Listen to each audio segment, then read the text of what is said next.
As a species, we've been telling stories about vampires for over 100 years now, and it shows. There are countless books, movies, TV shows, tabletop games, and Funko Pops about blood-sucking creatures of the night. And when you tell the same story over and over and over again, there are bound to be countless changes, evolutions, and innovations to the root idea. Some of those changes stick around, and others fade away, which is probably for the best. Dungeons & Dragons is no exception either. Throughout the many years of D&D, there have been an absolute boatload of alternate interpretations of the vampire and what it could possibly be. Most of them just end up as a guy with fangs, but he's also a ghost, or guy with fangs, but he's also a skeleton, and are rightfully forgotten while the true classics endure. But in the giant pile of vampire rejects, there are a few which I think were never given a chance to truly shine the way they could, and the Vampire Muse is one such creature. Back in 2009, a book called Open Grave was published for 4th edition D&D, and this thing is like a masterclass in everything there is to love and hate about 4E. The book itself is kind of like 3.5's Libris Mortis in that it's a book all about undead, which is cool. There's some really neat stuff in here about undead layers that give you some really useful tools like maps and dungeons for you to do whatever you want with. It's also got a ton of new creatures, which is great, and in true 4th edition fashion, they're all very well made and generally pretty balanced. However, in the section about vampires, they introduce 3 new vampire types, and in true 4E fashion, the lore leaves a bit to be desired. The first 2 types they introduce in this book are corpse and spirit vampires, which are basically a more zombie-like vampire and an ethereal vampire that has to possess someone in order to feed. And that's fine. I don't think either of them are particularly interesting enough to warrant their own stat block,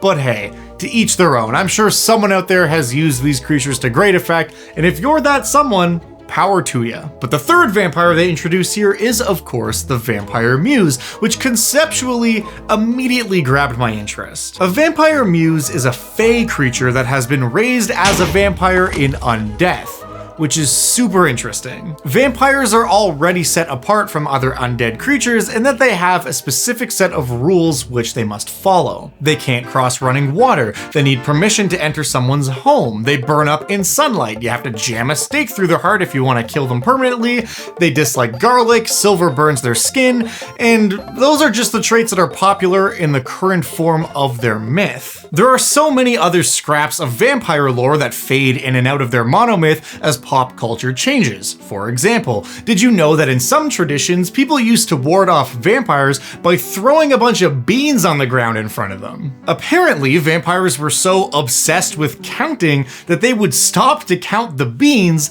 allowing you a chance to escape. This particular myth is why the Count on Sesame Street is a vampire, but I digress. Fey creatures, both in real-world mythology and in D&D, often have very specific rules and customs of their own to which they must adhere. Take, for example, the rule of reciprocity, where if a Fey is given a gift, they are expected to return something of comparable value to the gifter. But what is and isn't considered a gift is not always clear. The classic example being a Fey creature asking someone if they can have their name, and then that person saying their name only for the Fey creature to say thanks and hobble off into the forest, your name now in their possession. So the point is, imagine how the complexities of a Fey creature navigating through the world as a vampire might look. There is so much potential for interesting lore and mechanics where those two ideas cross over, which is why I was so hyped up about this creature as soon as I realized what it was. And then I read its stat block, and it's basically just a weaker vampire that can cast Misty Step, and you hate to see a creature with such potential end up being so underwhelming. And that nearly made me write it off entirely, but there are a couple little tidbits here that were just too compelling to ignore. These creatures were very obviously inspired by the Leonun She, a fey creature from Irish folklore that, much like the ancient Greek goddesses, can grant inspiration to artists and craftsmen alike, granting them the ability to create masterful pieces of art sure to go down in history for their profound profound beauty and skill. However, unlike the Greek goddesses, the Irish muse not only forms a more intimate relationship with those they inspire, but also absorbs their life essence until they drop dead, nothing more than a husk. Drawing on that same idea, the Vampire Muse is able to grant incredible bouts of inspiration to an artist, while of course feeding on them to satiate her bloodthirst. Another fun spin on the whole vampire thing is that the Vampire Muse keeps a cauldron filled with the blood of its victims, and that cauldron acts as something akin to a lich's phylactery, so instead of a casket to return to after taking a wallop from some uppity paladin, the Muse can reform in her cauldron of blood, if she's ever slain in battle, that is. But that's pretty much it, and the stat block is one of the most well-balanced slices of white bread I've ever seen, which is so wild because the idea of this creature and what it could be, and what it actually is, was killing me. So rather than skip over the creature and find something else I could make a video about this week, I called upon the muse who feeds me the monster ideas I present to you and decided to expand upon it myself. The first thing that needed to be changed was the art. Don't get me wrong, this art is competently done, and I love a goth eldrin in what I can only describe as plate mail lingerie as much as the next guy, but we as a society have so much sexy vampire art, and nothing about this was really saying fae vampire to me in particular. I mean, sure, they can of course change their appearance on a whim, but I wanted art depicting their true form. So I had Dakota take a crack at it, and he sent me this. Now that is a fae vampire. The second thing I changed up was the idea that they drink blood to survive. I really like the concept of them having a blood cauldron that acted sort of like a phylactery, but in terms of actually feeding themselves, a vampire that can charm another creature with a snap of their fingers wouldn't need to go through all the trouble of inspiring mortals to get what they want, if all they want is their blood. So my version of this creature, much like the Irish folktale, feeds on the raw creative energy and spirit of their victim, offering them the ability to transcend their art form in exchange for years of their life. I also wanted to give them some regional effects akin to what the true vampires in the monster manual have. So I did. They now have the Mist trait, which is the same as the standard vampire, but I also gave them something called Inspiring Energy, which causes vivid dreams, daring people who sleep within 1 mile of the vampire's lair to envision what they could be, only to wake with a sense of yearning that they don't fully understand. And lastly, instead of Children of the Night, they have Children of the Forest as an effect, which allows them to exert control over all plant creatures in their domain from dusk till dawn, and some of the mundane shrubbery rises up as various blights in order to serve the vampire's whim. Ultimately, I want this creature to feel both like a powerful fae and a mockery of the vibrant life energy that they are so often enshrined in. But speaking of things that are enshrined, I gotta give a big ol' shout out to this week's sponsor, Enshrined. To say Enshrined is a brand new mythic horror setting for D&D is legally true, but entirely undersells what it brings to the table. Literally. The remains of the material plane have been relegated to a mysterious island. People live there alongside imprisoned gods and all kinds of new monsters. And their approach to monster design is exactly the sort of thing I love to see. Nothing exists in isolation, everything has to eat something, all the way from the basic plant life to the top of the food chain. Each creature has a well thought out ecology and reason for existing, you know, aside from eating your adventuring party. Enshrined is also bringing some brand new classes, subclasses, spells, races, backgrounds, and a whole new system for crafting and performing alchemy to expand on some of the highly underutilized parts of the base game. Their brand new Creed Mark system also provides a way for you to track relationships between your heroes and the local guild, or powerful politicians, or even one of those aforementioned imprisoned gods. There's also so much amazing lore for you to sink your teeth into, a ton of awesome adventure locales, and plenty of features for GMs and players alike. So if you want to check out Enshrined for yourself, simply follow the link to the Kickstarter page down below and take a look. Personally, I think it looks awesome. This kind of thing is right up my alley, and I am stoked to see what the team's been cooking up. Thank you so much to Enshrined for bringing us here today as we kick off Spooky Month with a talent-sucking vampire. Speaking of which, let's dig into how the Vampire Muse actually works. When it comes to actual game mechanics, I did a massive rebuild to this thing's game stats. Like the original stat block, the Muse can of course cast every fae's favorite spell, Misty Step, and it has rules for how the regeneration stuff with their blood cauldron works. Its main attack, called Muse's Touch, is also completely unchanged as a melee option that deals psychic damage and imposes disadvantage on the next wisdom saving throw the target would make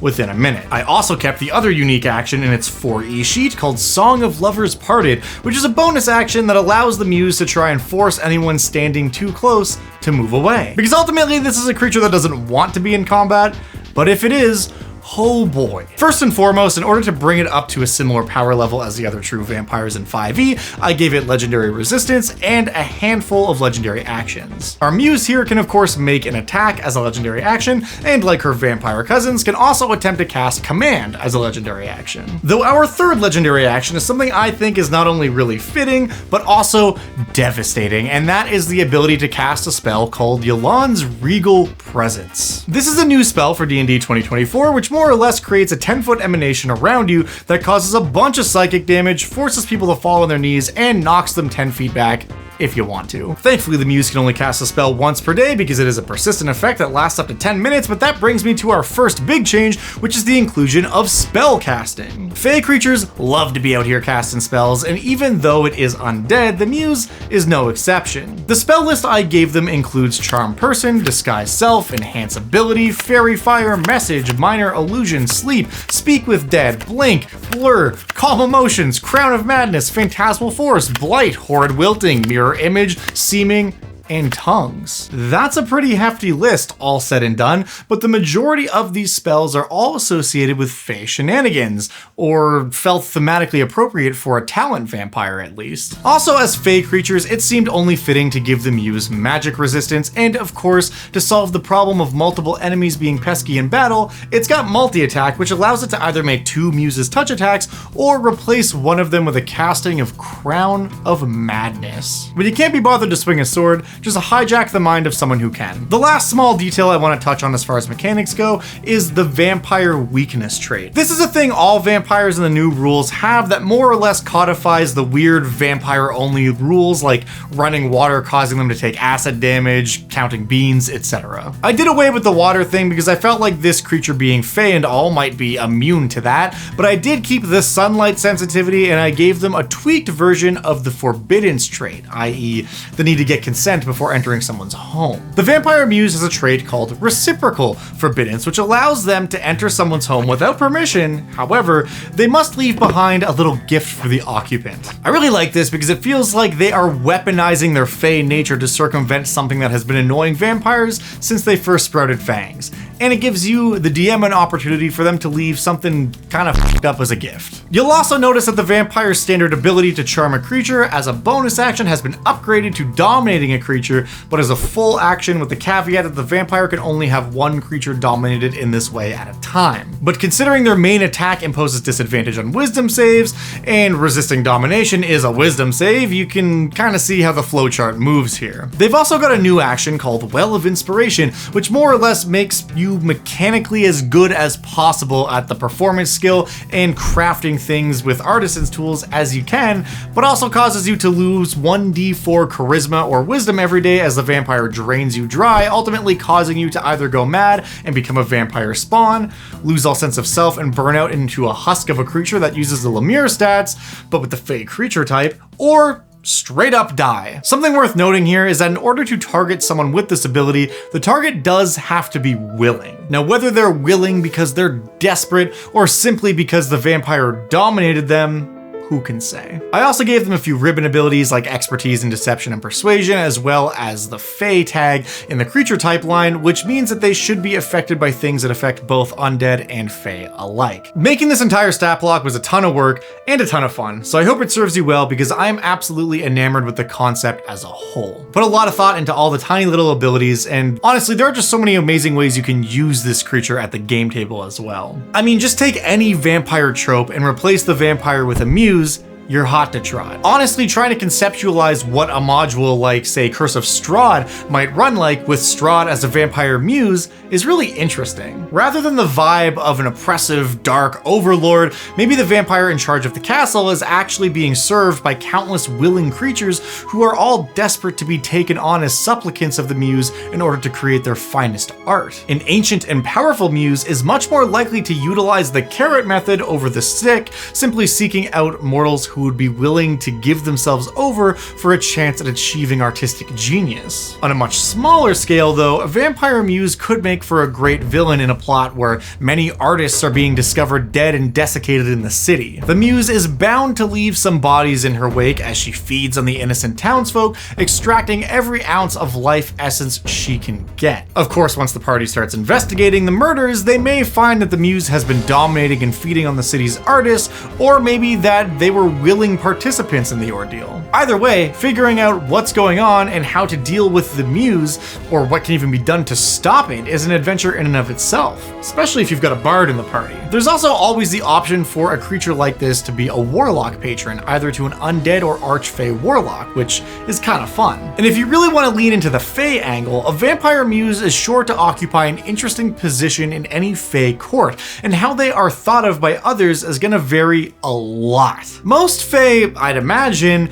are not entirely keen on an undead creature lurking in their midst. Even those among the unseelie court, for all their gloom and shadows, are not typically big-time undead fans. But perhaps an unseelie archfey has allowed a vampire muse to serve in their court, or better yet, maybe the muse was formerly a good-natured and musical fey noble of the seelie court that was killed and brought back to life through profane magic that saw them reborn as a vampire muse. The party could be on a quest from the seelie court to investigate what happened to their missing court musician, only to find themselves in for some vampiric horror. I also really like the idea of a vampire muse who is not entirely evil and is trying to only feed as much as they need in order to survive, maybe with a larger collective of artists that they impart inspiration to in small bursts in exchange for just a little life essence off the top as a treat. So rather than creating a few great works and then rapidly descending into madness or death, these artists willingly shave off a couple years of the end of their lifespans in order to acquire a steady stream of sweet, sweet inspiration, which honestly, not a terrible deal. But however you choose to use this creature, I'm sorry I tricked you into watching an entire video about a fey creature thinking it was undead, which it legally was, and at the end of the day, isn't that the most fey-natured thing I could have done here? I mean, come on. It's in the spirit of the monster, if nothing else. And if you do decide you want to use this creature at your game table, as always, linked in the description down below is a Google document which contains everything you will need to run this creature successfully at your game for free. And if you are one of my lovely patrons and you don't want it for free and instead you want it for $3 a month, actually I don't know what it mathematically works out to. It's $3 a month, but you get multiple stat blocks. If you're one of my lovely patrons who supports me and helps make this show possible, over on the Dungeon Dad Patreon page, you can find the high-res PDF stat block, which is all the same game information, but it's presented in a fancy schmancy format with the new cool artwork and all that good stuff, and it helps me keep on making the content I'm making here. So if you enjoy the show, consider checking it out. Speaking of patrons, it's time for Patron of the Week. This week's randomly selected patron is Guardians of Steel. Thank you so much to Guardians of Steel for the impenetrable amount of support you provide each month. It means the most. And thank you for watching. As always, if there's a monster you'd like to see show up on this channel in the future, let me know in the comments down below. Let me know on the Dungeon Dad Discord and the Creature Suggestions chat, which is also linked down below. And who knows, you might just see it show up on a future episode of Monster of the Week. We are now officially in spooky season. The pumpkins are out, the leaves are falling. For the rest of October, as is tradition on this channel, I will be talking about all kinds of spooky, scary creatures, and I've got some really interesting ones on deck for you that I cannot wait to show you. And next week, we are going to be talking about a very special vampiric creature that I think has just as much, if not more, potential to expand what a vampire even is than this week's creature did. Thank you so much for being here this week. Thank you so much for watching. I truly appreciate it. Anyways, I'll see you next week. Till then.